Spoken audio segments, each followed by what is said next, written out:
இந்த பெரியாழ்வார் என்பவர் விஷ்ணு சித்தர் என்ற பெயரோடு அந்த பெருமாளுக்கு, அந்த அரங்கத்து நாயகனுக்கு எல்லா பணிபடிகளும் செய்து கொண்டிருக்கின்றார்.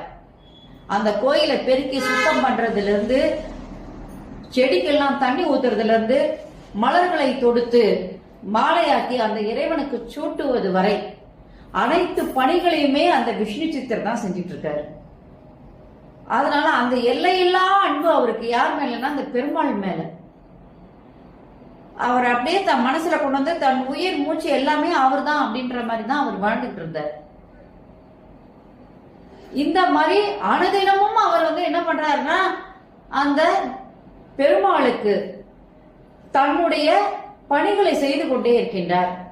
ஒரு நாள் என்ன பண்றாருன்னா செடிக்கெல்லாம் தண்ணி ஊத்திட்டே வர்றார். அங்க ஒரு சின்ன குழந்தை, பிறந்த குழந்தை அழற சத்தம் கேக்குது. என்னடா இது, குழந்தை அழற சத்தம் கேக்குது, எங்க எங்க எங்கன்னு தேடிக்கிட்டு போறாரு. ஒரு துளசி செடி, அது கீழே ஒரு பெண் குழந்தை அழுது கொண்டிருக்கிறது. ஐயோ சின்ன குழந்தையா இருக்கேன்னு சொல்லி ஓடி சென்று என்ன பண்றாரு, அந்த குழந்தைய கையில் எடுக்கிறார்.